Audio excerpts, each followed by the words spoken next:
Ayan mga Lord, si Blue Falcon kumuha sa atin ng 4 na pirasong na budgie.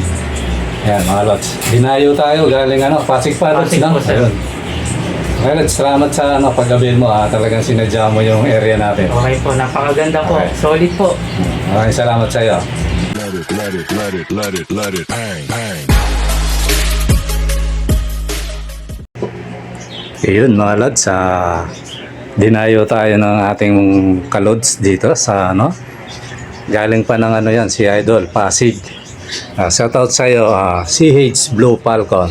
Talagang dinayo mo yung area natin. Ayan. Yan ang kagandahan dito mga Lods. Pag pumunta ka dito, ayan, may chance kang pumili ng mga mo. Ikumpara doon sa deliver. Ayan. Shoutout sa iyo Lods. At maraming salamat. Talagang nag-effort ka pa para dumayo rito. Okay mga Lods, ayan, may patukanan naman yung ating mga alaga. Ngayon mga Lods, ayan, nakikita nyo sa video, magpapakain tayo ng mga alaga natin mga Lods. Kasi para maiba-iba naman kasi nag-iisip ako ng angle kung paano yung gagawin ko dahil nagsisilan si Whitey mga Lods. Gusto niya yung thumbnail mo, yung pamagat mo, yung description mo, tsaka yung mga sinasabi mo, tumatama. Kaya para hindi tayo malagyan ng dilaw na icon na yellow dollar yan. Walang kita yun mga Lods. Kaya kailangan ng ipa-vlog natin ayon dun sa nakikita. Yan. Yun naman talaga yung tama mga Lods. Kaya umpisahan na natin sa ganito mga Lods. Ayan, ngayon nagpakain ako ng mga alaga natin kasi minsan kasi may nagre-request na Lods, paano ka magpakain? Yan, ganun.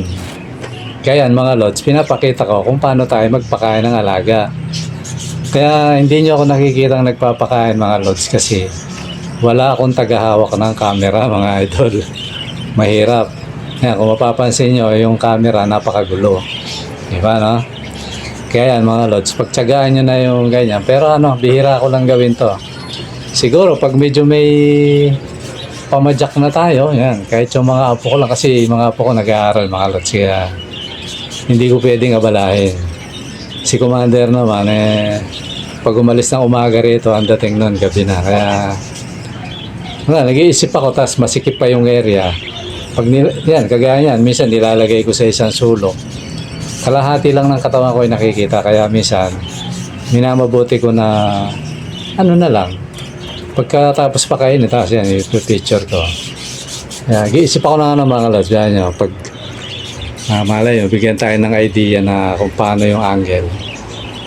Kaya yan mga Lods, iwan na natin yan ngayon. Ito na siguro ngayon ko na umpisahan yung totally si Lods yung pumunta rito, si CH Blue Falcon. Totally naiya daw siya kaya sabi niya ko magtatakip ako ng mukha. Ayun, salamat sa Lods, buti pumayag kang i-picture ko. Pero minsan nakakalimutan kong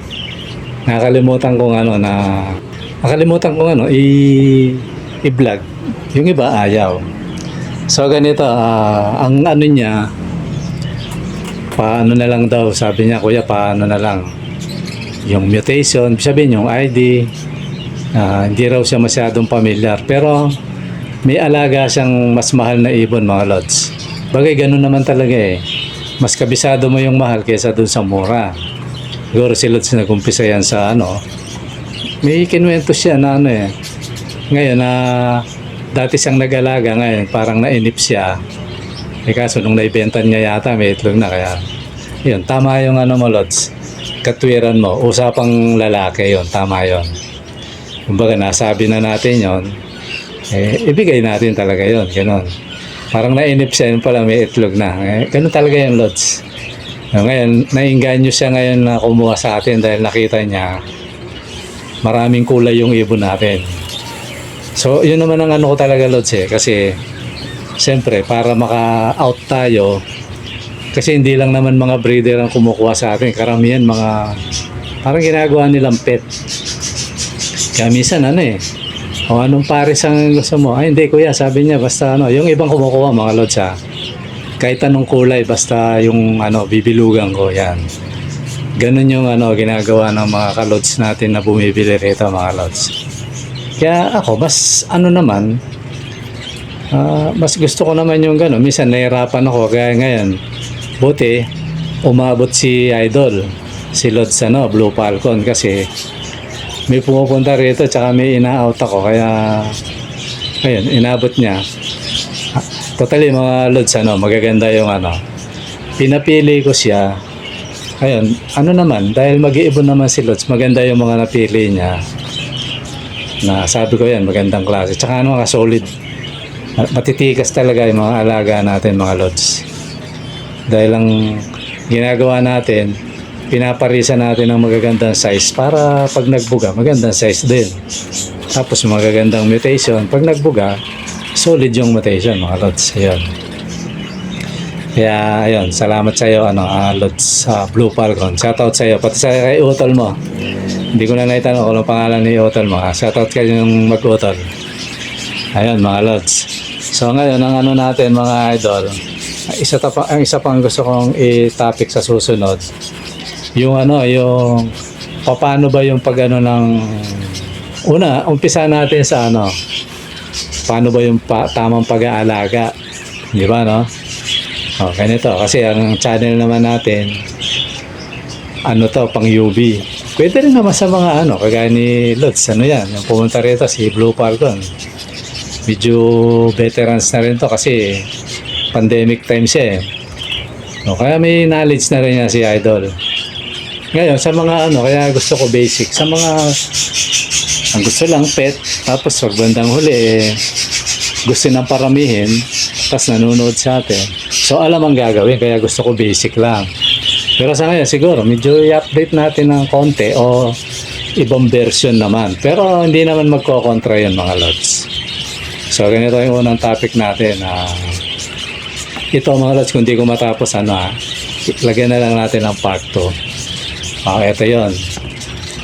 Paano ba, bago ka palang mag-iibon, gusto mong, mag-alaga.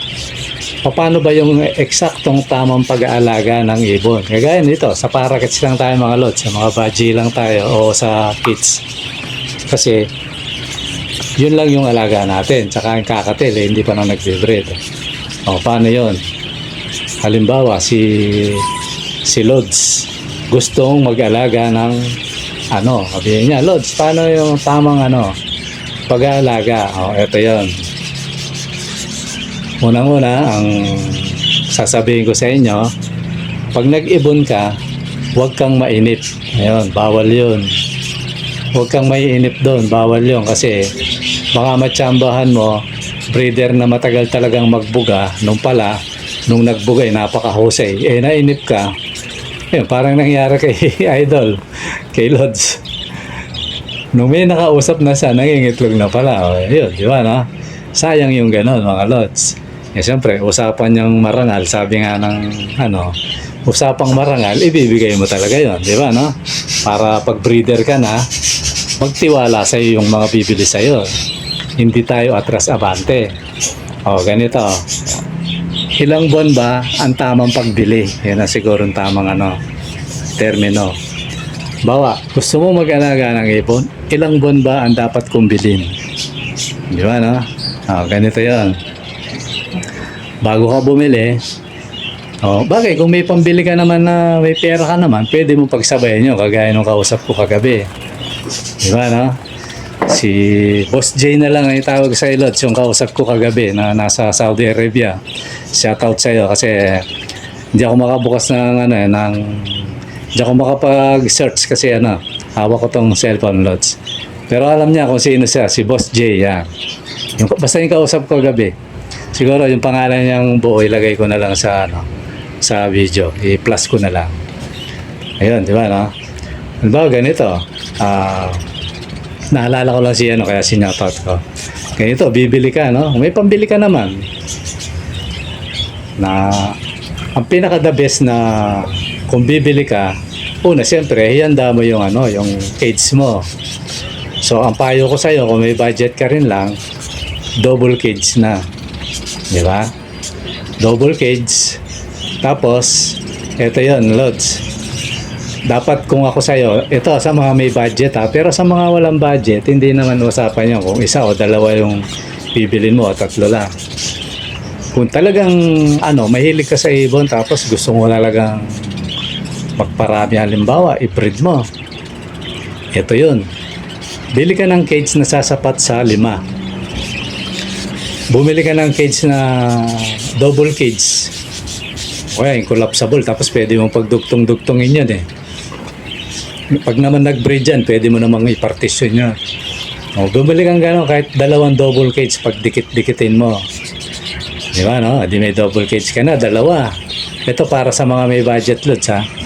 Ang pinakapayo ko, kung may budget ka, 5 piraso Lods. 5 pair pala.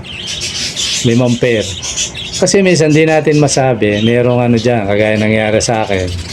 Minsan, pagbiyahe, na-stress, gano'n. Hindi maiiwasan, minsan may madadali dyan. Pag isang pair pa, nadali yung isa, wala ka na, di ba, no? So, pinaka the best 5. 5 o 4 na pares, mga Lods. Tapos, bili ka ng cage kung may budget ka. 2 na kagad. Ngayon, kung wala, di double cage muna, di ba, no? Isa. Pero kung meron, 2 mo. Sa mga may pera lang ito, ngayon, kung medyo walang pera, i-reduce mo lang yung sinasabi ko, Lods. Ganun lang yan. So, ngayon, siguro kahit hindi ka muna bumili ng nest box kasi okay lang yun kasi naman ang payo ko sa yung bibilin mo, mga bata. Bakit? Ba may magtanong, bakit bata? Kala ko ba magpaparami? Tama nga. So, ganito yun. Kasi kung mahilig ka sa ibon, di ba, excited ka, gusto mo nilalaro. Yun. Pag bata kasi, hindi mailap yan. Kaya mo pang hawakan yan. Pag pinapakain mo yan, lumalapit pa yan. So, ibig ko lang ipunto ron, mga Lods. Ang alaga mo, magiging maamo sa'yo. Kagaya nung nangyari sa akin. Maamo yun. Nasasanay sila ako, pinapakain ko sa palad. Siguro nakikita nyo sa mga vlog ko, di ba, no? So, mabait yung alaga mo. Kaya pagpunta mo sa kulungan nila, pag tumayo ka doon, ang mga ibon, na yan. Pag gutom yan, yan. Lalapit sa'yo yan. Kasi alam nila, pakakainin mo. Dahil bata pa silang nakuha mo, mga yang pa, matatandaan nila yon mga Lods na, pag pumunta dito yun, pakakainin kami. O, makikipaglaro to sa amin. Ganon yung mentality ng ibon, mga Lods. So, pag tumayo ka umaga, alam nila yon. Sa umaga, pakakainin mo sila. Pag tumayo ka naman ng mga alanganing oras, alam nila makikipaglaro ka. Kaya kung may ibibigay kang gulay sa kanila, di ba, no? Ganon yun, mga idol. So, ilang buwan ang tama? Siguro ilagay natin sa 3 months. Yung saktong malakas na yung ibon. Ibig sabihin kasi pag 2 buwan, medyo ano pa yan eh. Pero pag nagpapunta na sa 3 months yan, ngayon, na yon, okay na yung lipad niyan. So, 3 months, yun ang bibilin mo. So, ngayon, alagaan mo muna yun. Kung libangin mo muna yung ibon mo, mga Lods. Hanggang yon, ang ibon, bago mo ma-breed yan, mga Lods, ito, nasa inyo naman yan kung susundin nyo. Ang pinakabatang pwedeng i-breed 7 buwan. Ako yun, ginagawa ko. Pinakabata yon. Ngayon, yung pinaka-mature talaga, 10 months to 1 year. Bakit ganon? Siguro, kung hindi ka lang may pang ipapayo ko sa'yo, 10 months. Kahit mga 9 months, ganon. Kasi, bakit ganun katanda? Kids lang naman yan, Lods. Kasi ganito yung mga Lods. Yung iba, pinapares nila 5 months. Ang totoo, 3 months, nagbe-breed na yung parakits eh. Kaya lang, sasayangin mo lang yung panahon mo, Lods. Masasayang lang. Dahil karamihan sa bata na, totally sinubok ko yan, kaya alam ko na rin sabihin. Pag bata lang na ibinred mo yan, wala yan, sisirain lang niya ipon niya, either basagin niya, itapon niya. Minsan nga, na nga, Lods eh. Namisama niya, niya niya yan, tatapon niya. So sayang ang panahon mo, mag-aantay ka ng ilang buwan tapos masisira lang. So para hindi sayang, yung talagang nasa edad mo siya i-breed. Siguro kung talagang naiinip ka na, kasi totally bawal mainip mga lods. Pero lods, di na ako mapakali. Talaga gusto ko i-breed ko na. Kahit mga 8 months, 8 to 9 months yan. Talagang ano na yung ibon, nasa stage na siya. So ganito gawin mo. Kasi mga bata pa yan, bawa kung 5 pares yan, nandyan sila, di ba, no?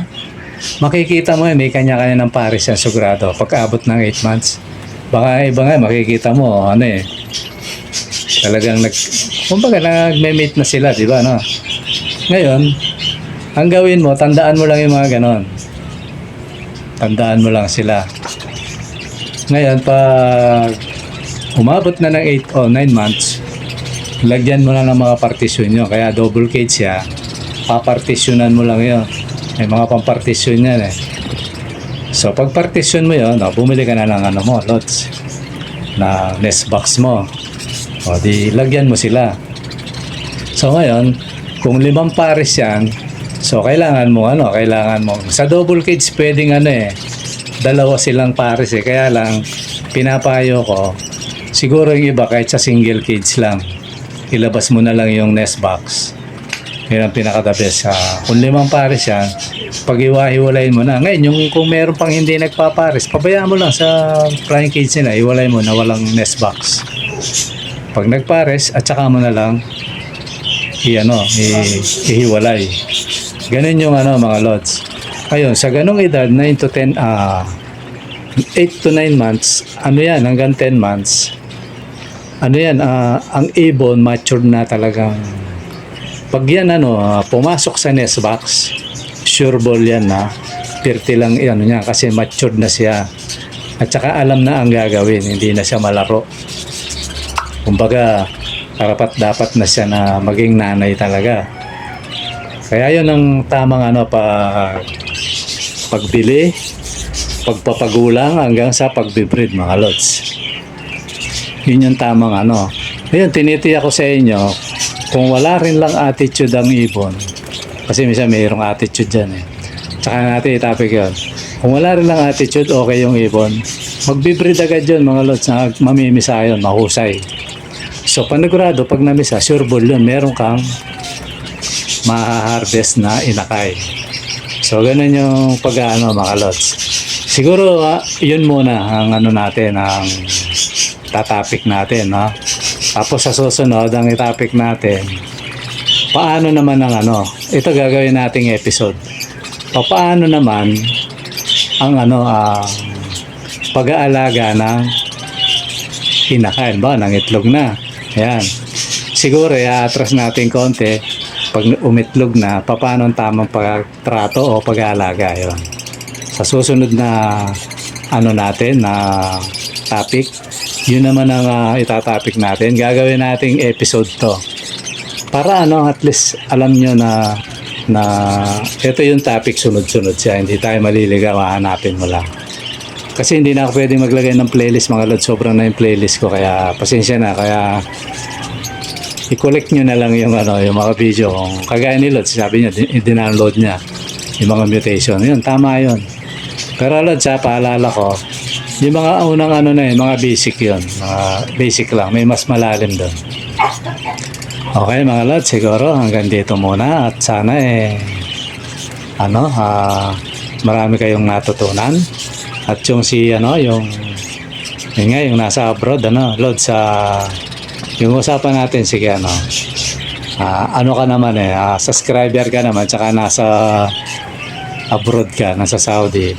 Okay yun, gawin mong libangan yung vlog natin mga lods. Pag wala, ulit-ulitin mo lang. Ganun lang yan mga idol. May alaga rin to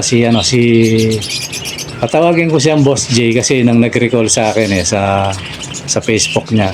Diba? Anthony yata. Basta ilalagay ko na lang yung pangalan ni Lods ipa-plus ko yan. Okay mga Lods, hanggang dito muna. At maraming salamat sa panonood. Bye-bye.